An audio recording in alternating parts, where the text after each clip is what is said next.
Berarti kita nggak pakai koma ya? Ada 3 variabel semuanya ya. Kita balik ke data view, langsung kita copy paste aja data yang sudah ada. Mana dikirim? Udah di grup.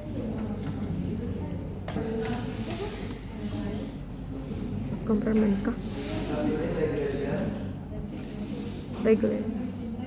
Regression. Ya, regression.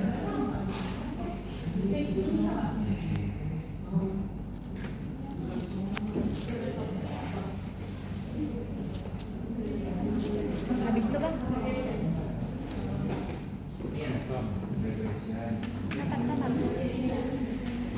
Terus punya data sama punya kok beda SPSS. Dia pakai aplikasi yang namanya IBM. Ini IBM SPSS cuman beda.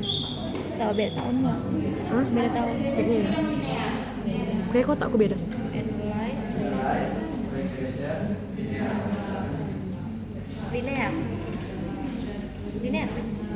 Iya.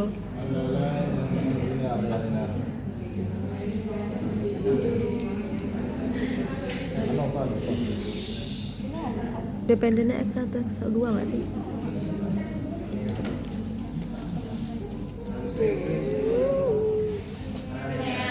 Y-nya dependen aku rasa. Apa ya ini? Dia kan masukin dependen tuh ya sebab tadi kan. Ya. Akibatnya dua ini.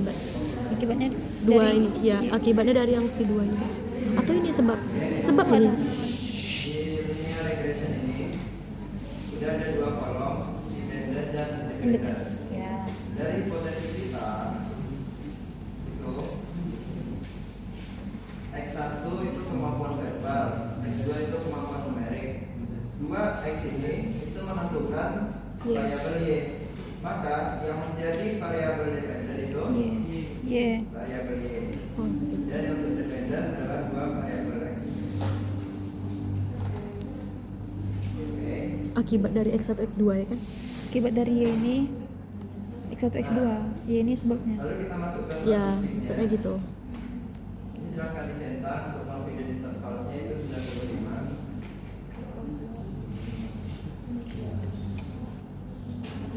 95 udah. 95. Iya, udah 95. Dan dia ubah Lalu kita pilih deskriptif. deskriptifnya.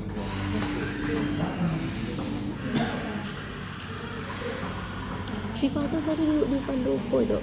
Enggak ya dong.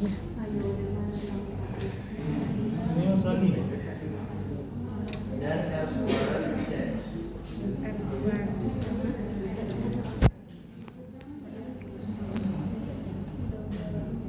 Sudah.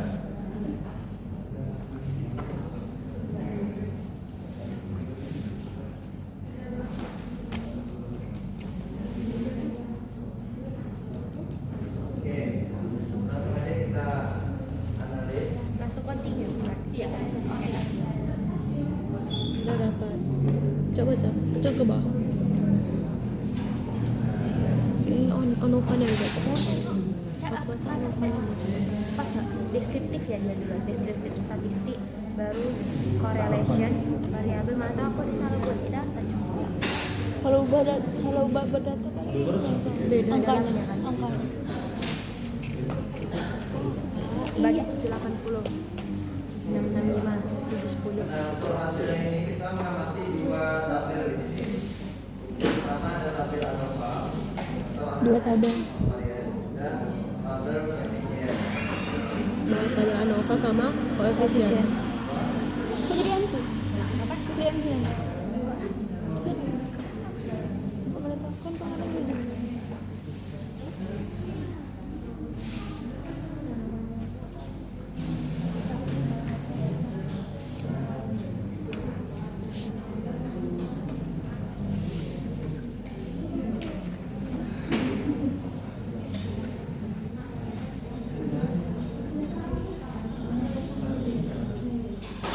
Udah nih. Aku kan aja dulu. Kita membaca tes tabel, tes hitung, tes tabel, sama tes hitung. baca F tabel, F hitung, T tabel sama T hitung. Ada T tabel kan? Tabel itu dari yang biasa kita tabel statistik gitu. T tabel itu.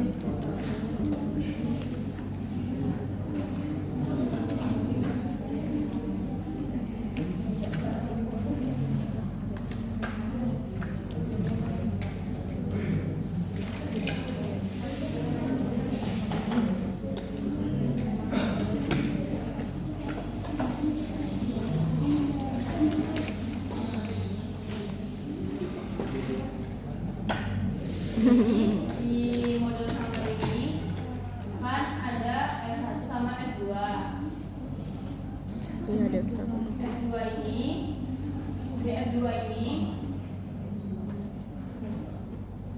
yang regresi ini di ANOVA. disebut dengan penggilam.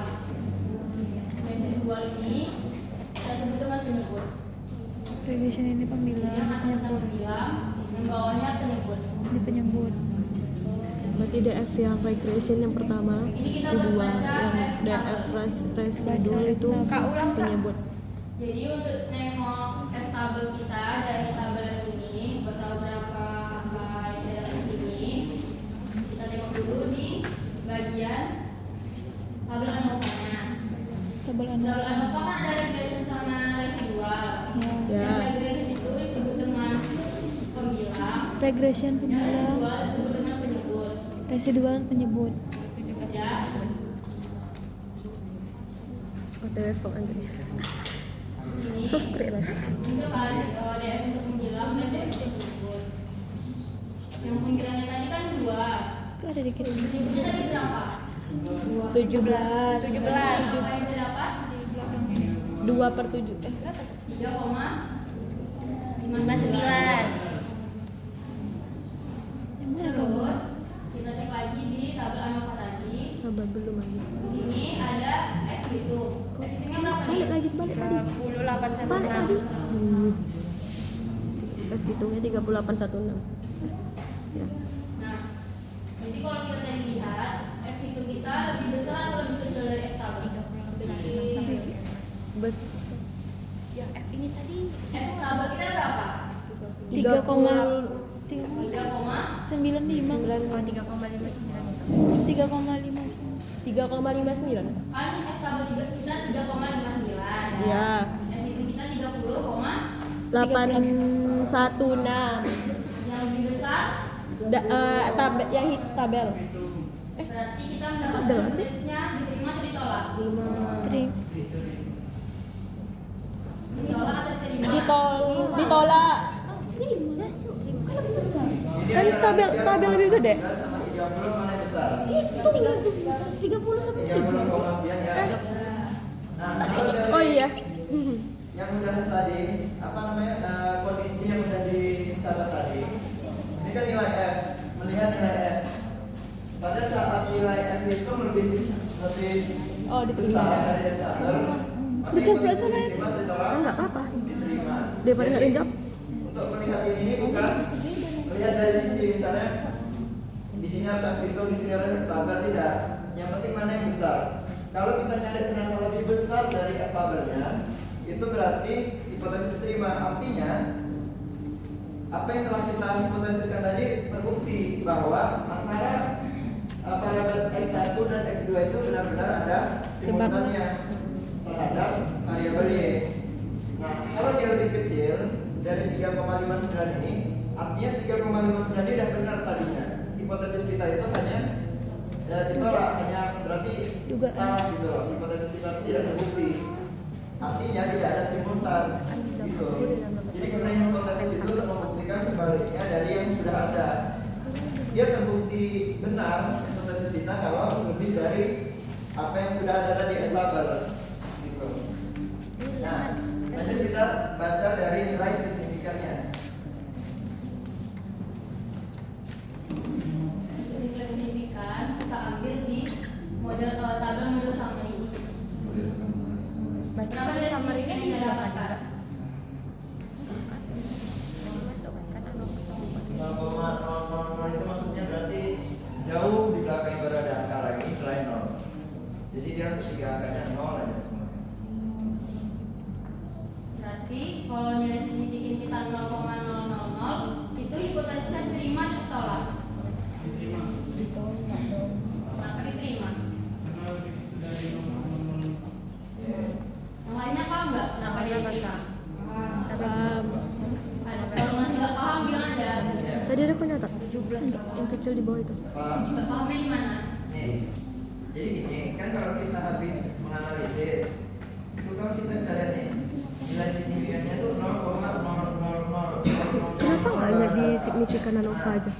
Itu dibandingkan alfa penelitian kita Sama aja nggak sih? 0,05, mana yang lebih besar? Sama aja nih. 0,05, maka ini lebih kecil. Nah, berdasarkan kondisi yang kita catat, saat nilai signifikan yang lebih kecil, yang 0,000 dia tadi lebih kecil dari 0,05, berarti hipotesisnya diterima. Gitu. Nanti jadi cara bacanya, nilai signifikan yang didapatkan yakni 0,000 lebih kecil dari angka penelitian 0,05. Artinya hipotesis diterima. Gitu ya. Untuk dengan ekstragal ada yang ditanyakan. Udah ngerti semua cara lihat hitung sampai tabel. Udah Kak. Kita lanjut ke uji T.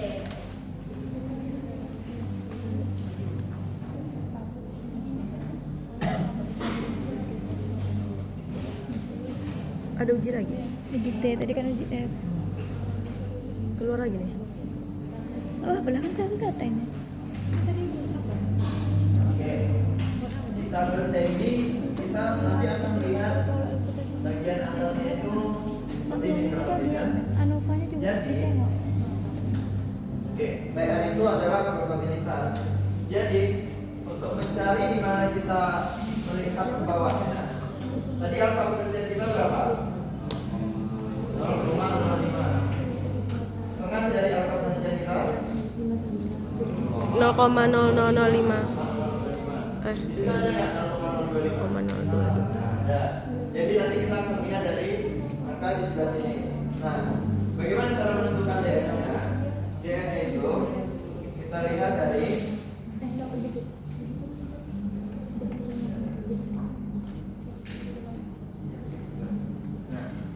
DF-nya itu kita lihat dari residualnya di 17. Jadi untuk tabel T tadi 17. di mana 0,025 itu ketemu dengan 17. 2,1. 2,1 0 982. Nah, sekarang kita bandingkan dengan T hitung yang ada di SPSS. Nah, kalau untuk melihat T hitung ini kita melihat T hitungnya per deh. variabelnya. Jadi pertama kita lihat variabel X1. Di situ berapa T hitungnya? 4,385. 85. Banding 2,10982. Mana yang lebih besar? X itu X doang. 4,385. Artinya T hitung kita lebih besar, maka hipotesis diterima. diterima. Yang mana nih? Untuk X2 Oh, lebih besar dari yang 2 tadi tuh di tabel abang. 38 92 deh. juga lebih besar dari 2,10982 atau tabelnya, maka hipotesis juga diterima. Artinya apa? Nah, artinya ada pengaruh mulai dari ini dan ini itu ada pengaruh terhadap variabel terikat Y tadi. Jika ini lebih kecil berarti tidak ada pengaruh. Nah, untuk uji T parsial ini kita melihat pengaruh per variabelnya. Kalau uji yang tadi sebelumnya uji apa? Uji. Semua kan.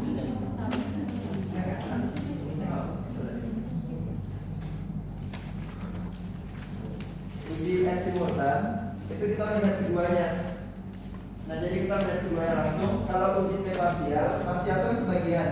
Kita melihat variabel X1 dulu, baru variabel X2. Nah, gitu. Ada yang ditanyakan? Nilai untuk nilai signifikan itu bacanya sama aja. Tinggal dilihat dibandingkan dengan apa penelitiannya.